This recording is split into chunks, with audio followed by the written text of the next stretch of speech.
Okay, guys, I created some problems as a test prep. So the test is Monday, don't forget, and we're going to just rattle through all 6 learning targets. And just as a means of practice, to study for the test, you should look at the videos for those 2 quizzes, pausing them and redoing the problems, see if you get them right, and then redo homework problems. That'd be a great way to study. So learning target 1, how to find the domain and the range. If you have a graph, well, remember domain is the set of all x values. So you're moving all the way to the left first, always read from left to right. So it begins at negative infinity and it goes to what x value? What x value is right here? The x value is 0, but it's not including 0 because there's an open circle. So my first interval for my domain for this chunk is negative infinity to a 0. And then there's a break. It picks up again just past what x value? 1. From 1 all the way to 6. It includes 6, excludes 1. So you have got that interval, excluding 1, including 6. The range, well, again, you go from least to greatest. So with range values, you're starting down, looking down, low, low, low. And this part goes down to negative infinity. So it begins again with negative infinity. And the range values with this piece goes up to just positive 1, not including positive 1, but right up to it. This piece begins at negative 3 and goes all the way up to positive 3. But you see there's overlap. Even though this piece doesn't include the range value 1, this piece does include the range value 1. So looking at the function as a whole, what are all the range values included? Well, certainly everything from negative infinity all the way up to 3. And there's no break from negative infinity all the way up to 3.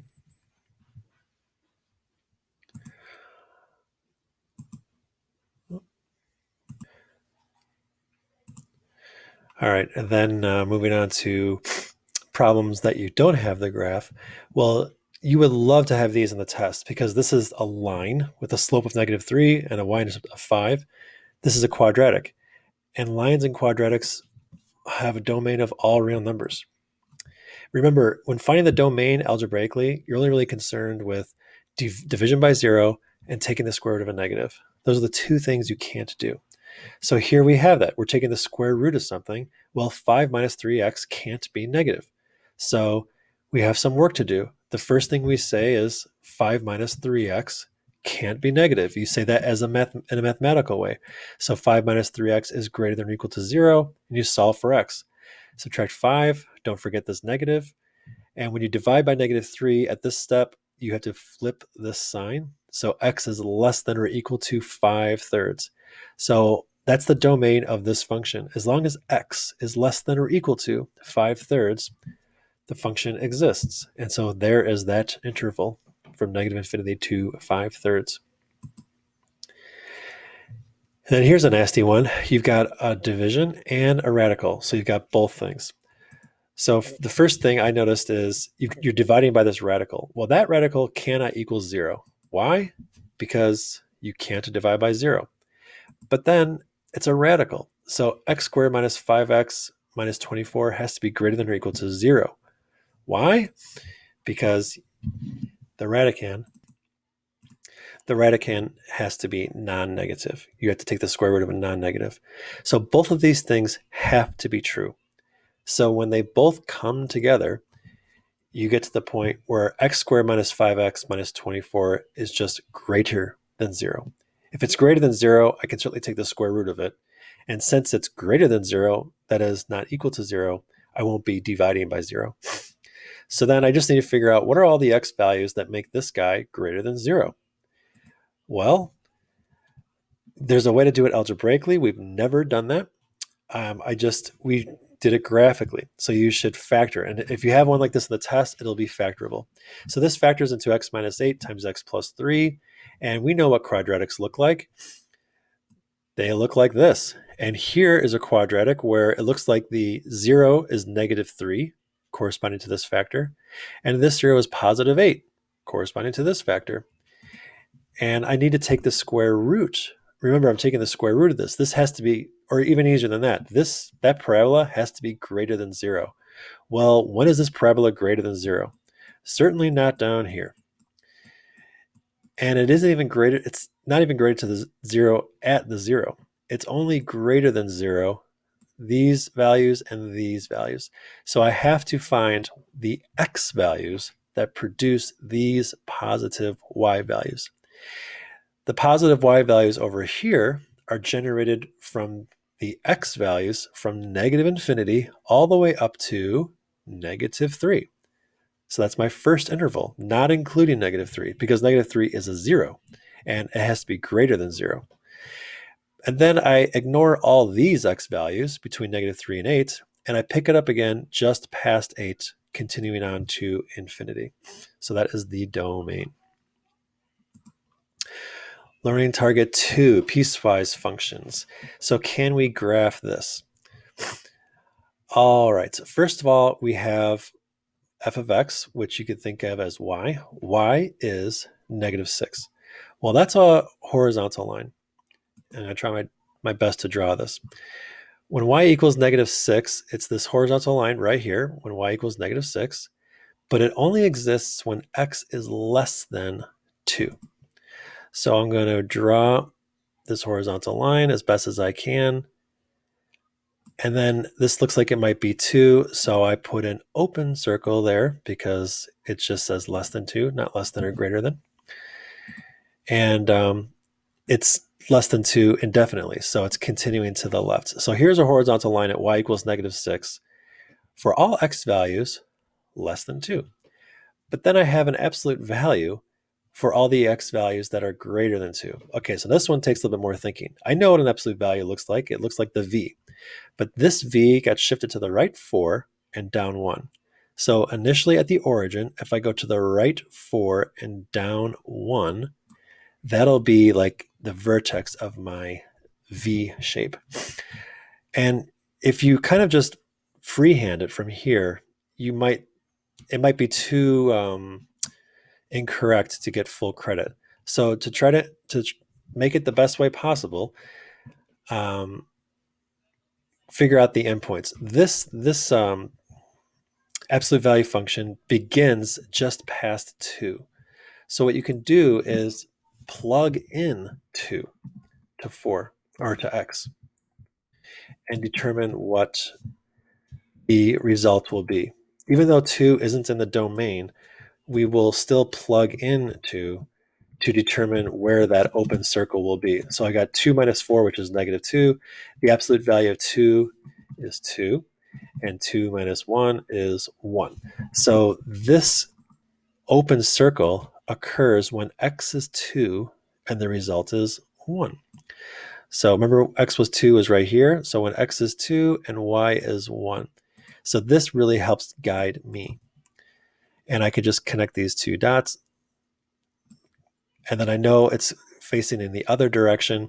And I could, if I really wanted to be careful, I could put I could just pick another x value, some x value greater than 2.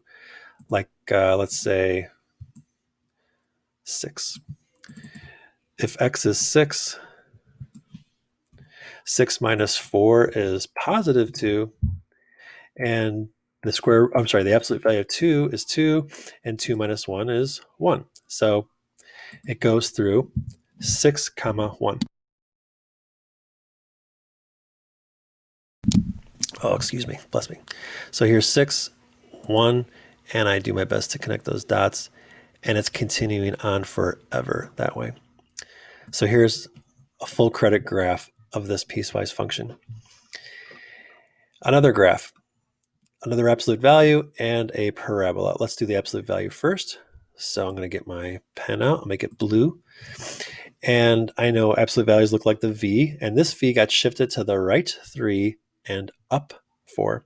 So to the right 3 and up 4. So like about there is where my vertex would be.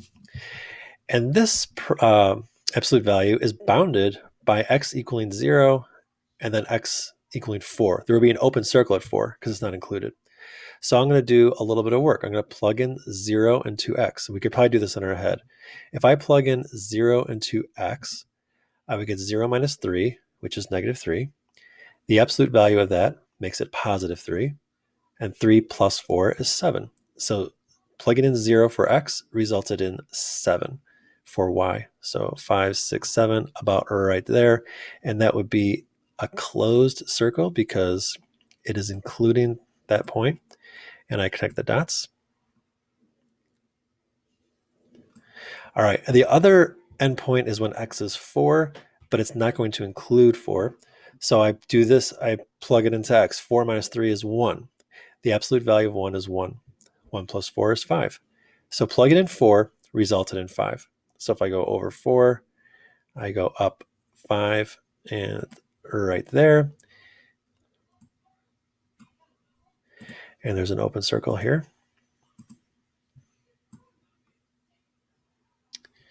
And there's my absolute value piece.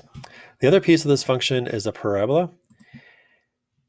And only one transformation, just to the right 5. So the normal vertex is right here at 0, 0, but this vertex is to the right 5 at 5, 0.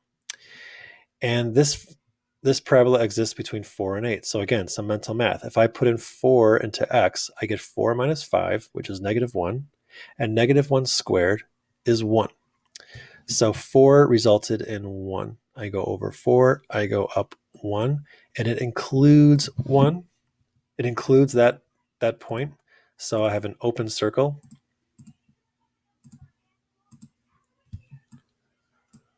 Great.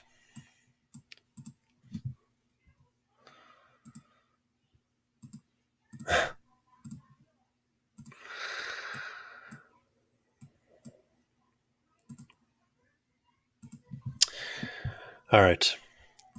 Our closed circle right there at the ordered pair 4, 1. And I'm connecting these dots in a curved way because this is a parabola. And it's continuing up until 8. So I put 8 into x. 8 minus 5 is 3. And 3 squared is 9. Did I do that right? 8 goes into x. 8 minus 5 is 3. 3 squared is 9. So 8 produces 9. That's the ordered pair 8, 9. Here's 8. 9 is about right there. And that would be an open circle because it's not including that point. And I try my best to connect this in like a curved parabola sort of way. So what I'm looking for is that it's obvious that you've got the shape, like the parabola shape and the absolute value shape and a line shape. And I'm looking for those circles, whether they're open or closed, and where they are. So if this one is too high or too low, you're going to get dinged a little bit. So take some time to be precise. And the Delta Math assignment will help there. Learning target 3, transformations. So here's a function. We have no idea what it is. We only know one thing. If you give that function negative 9, it's going to give you 100. That's the ordered pair negative 9, 100. Well, where does that ordered pair get moved to after these transformations? So we have to know what these transformations do. Well, only the 3 is the only thing that affects the x. So negative 9 is just going to change one time because there's only one transformation on the x value. Negative 2 and negative 8 are outside of f of x, so they're affecting the y values. So 100 is going to change more often than the x will. But what changes will occur? What does replacing x with 3x do? It divides all the x values by 3. That's a horizontal shrink. Divides all the x values by 3. Negative 2fx does two things. It flips it upside down, changes all the y values to their opposites, but it also multiplies all the y values by 2, or in this case, negative 2. So it vertically stretches it, and it flips it upside down. And you accomplish that by multiplying every y value by negative 2. And f of x minus 8, you're following order of operations. So you would do subtraction or addition after you do the multiplication. So this is always last. It's the y value minus 8. So if you take all the y values and move them down 8, or subtract 8 from them, you're taking the graph and you're literally just moving it down 8 units. So let's do all 3 of these, starting with 3x. So negative 9, divide that by 3 becomes negative 3. And that is it for x. My final answer is going to have negative 3 in it.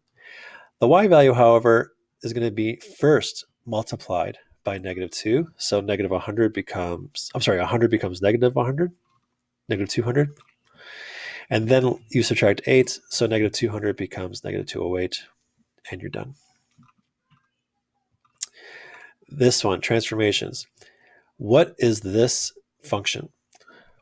This purple function. Write this function out. This is a transformation problem for sure. You first have to know that this is a square root function. Square root functions begin at 0, 0, because the square root of 0 is 0. And what's the square root of 1? 1. What's the square root of 2? I have no idea, 1 point something. But the square root of 4 is 2. And the square root of 9 is 3. So I'm not going to try to draw it, but you can try to imagine a curved graph starting at the origin and going to the upper right. That's the square root function. Well, lots of things happen here. First of all, it got flipped upside down. It got shifted to the left. It shifted up. And there was definitely a stretch going on. So that's 4 things by my count. Let's take them one at a time. First of all, when we did this a week ago or whenever we did it, I said to always take care of the movements left and right and up and down first. So this moved to the left 2 and up 4.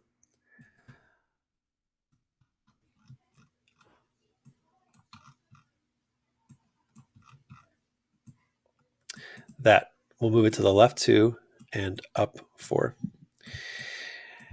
But there are more. It's flipped upside down. So that affects the y values. So I multiply the radical by -1. That will flip it. That will flip the radical part upside down. Still left 2 and up 4, but now it's upside down. That's 3 transformations. The fourth and final one is the stretch. Remember my parent function? If you go over 1, you only go up 1. And if you go over 4, there's a vertical change of 2. Well, here, if I go over 1, the vertical change is 3.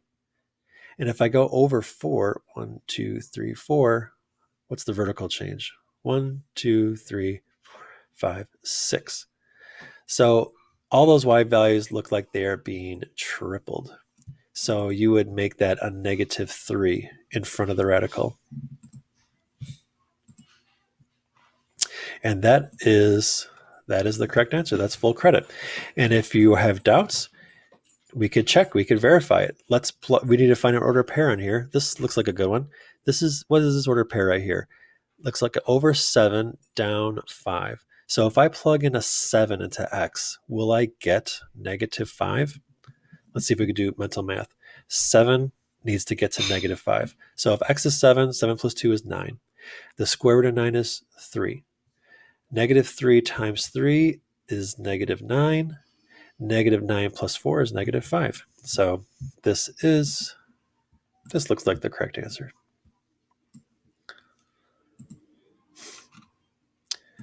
Learning target 4, solving. So we've got f is the black function, g is the red function. When is f equal to g? Don't tell me a y value. Don't tell me an ordered pair. Don't. You need to find the x values that make f equal to g. Well, it looks like they're equal to each other at 2 occasions only. Once right here, when x equals -0.211, they are both 8.313.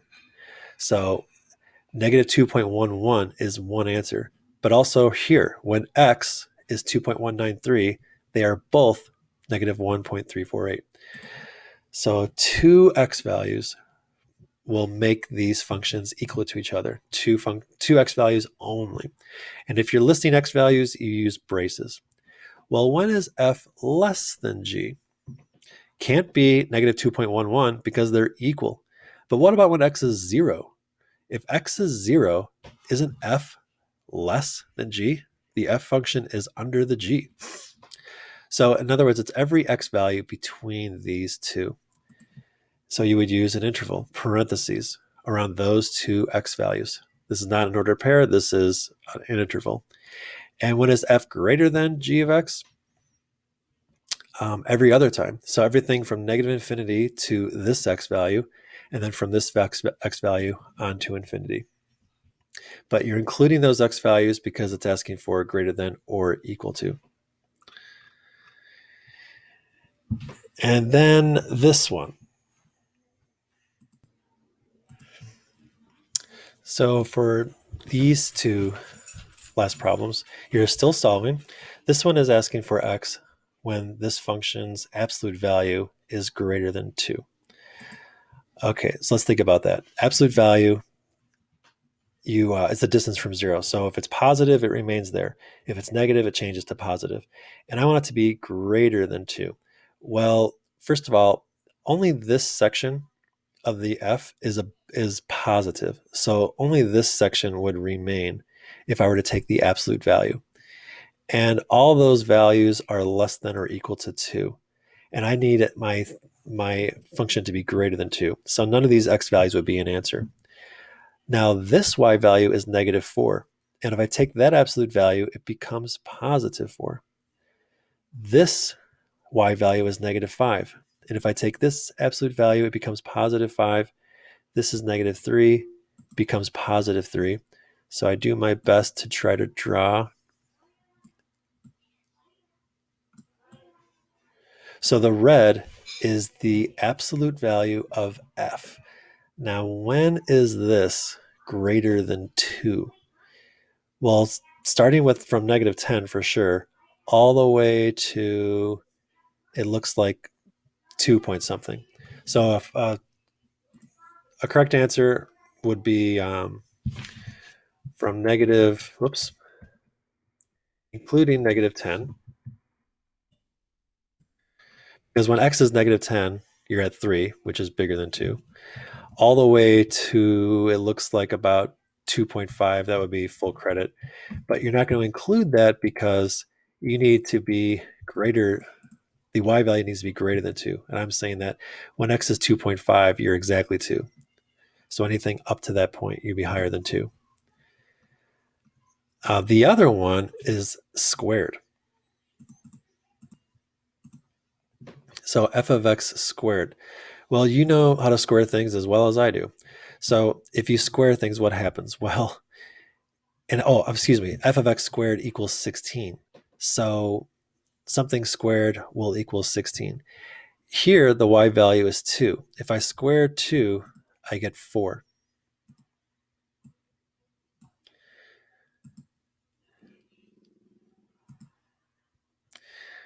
Here, the y value is negative 4. If I square negative 4, I get 16. So, this looks like an answer. Here, the y value is negative 5. And if I square negative 5, I get 25. But the key is, what we just kind of stumbled on was we need to look at the results that equal either 4 or negative 4, because 4 squared is 16, and also negative 4 squared is 16. And if you look at this entire function, the only y values, remember y is f of x, the only y values that are either 4 or negative 4 occur at these two spots, these two x values, which are negative 6 and positive 2. So there's only two answers for this, negative 6 and positive 2, that will, when you square this function, the results from negative 6 and positive 2 will be 16. Operations on functions, learning target 5.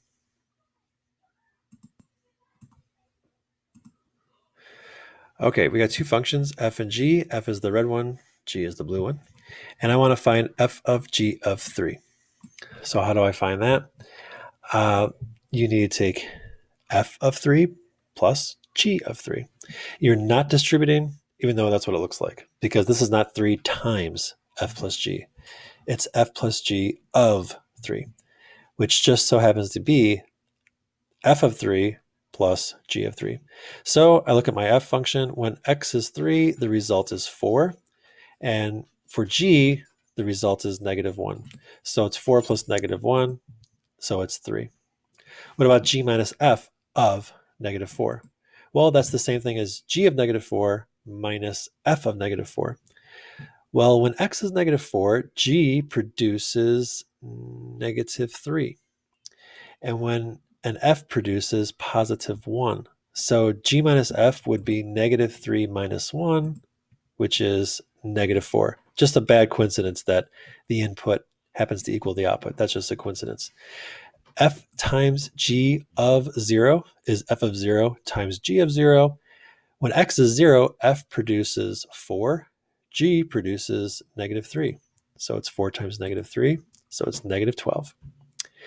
G divided by f of 2 is g of 2 divided by f of 2. So when x is 2, g produces negative 1, f produces 4. Did I do that right? G produces negative 1, f produces 4, and that's a mistake. I don't know what I was thinking there. Negative 1/4 is the correct answer. G of 2 divided by f of 2. What about f of g of 2? F of g of 2. Well, first determine g of 2. G of 2 is negative 1. So this is really f of negative 1. Now, when x is negative 1, f produces 4. So f of g of 2 is 4. What about g of negative 10? Well, negative 10 goes into g. And when you give g negative 10, it gives you positive 3. Notice negative 10 is outside of the domain of f, but it's okay for g. G will give you 3. So this is really asking for what is g of 3? And when x is 3, the result is negative 1.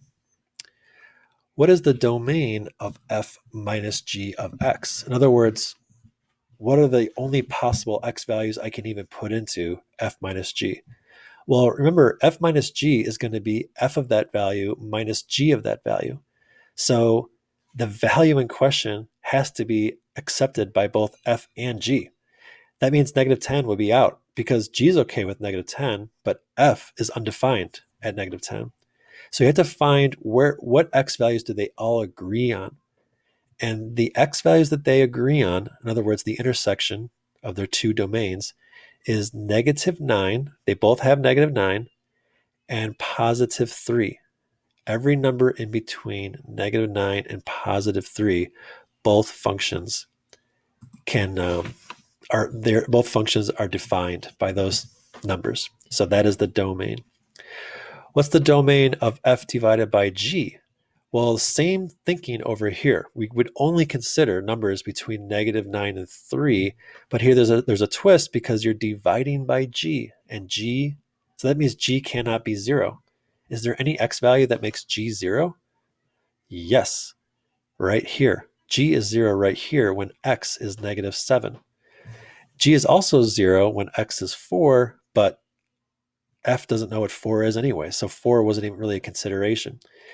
Negative 7 is. So the domain of f divided by g is every number between negative 9 and 3, because they all can take those numbers, except for the number negative 7.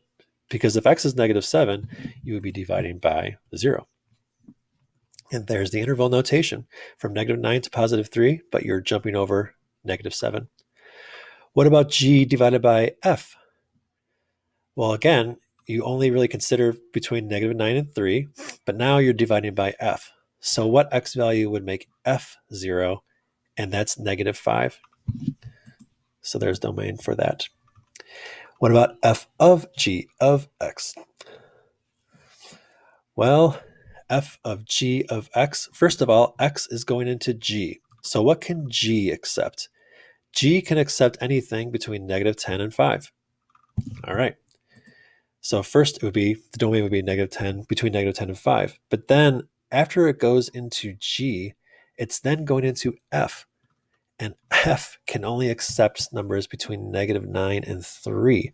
So this domain would shrink down to negative 9 and 3. And this would be our final domain for f of g of x. What about if you don't have a graph? Just two functions, f and g. Let's find the compositions in both directions and then their domain. So first of all, g of f of x. Remember, I always start off with all real, and x is going into f. F is a parabola. Parabolas are all real. But then that parabola is going into g, and g takes the square root of the input minus 5. So the square root of x squared plus 2 minus 5, which is really the square root of x squared minus 3. So now I'm in trouble. I have to be careful here because I can't take the square root of a negative. Is it possible that I would take the square root of a negative? Yes. If x is 1, then you're taking the square root of negative 2. So your x can't be 1. What else can x not be? The best way to find this, the way I find this every single time, is this is a relatively simple parabola. It's not factorable, but we don't need to factor it. It's just a parabola that was sunk down 3 units. Here's y equals x squared. Here's y equals x squared minus 3. And when is this parabola not negative? It's not negative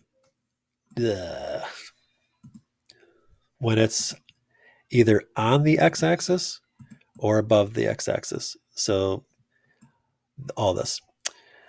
Well, what are those values?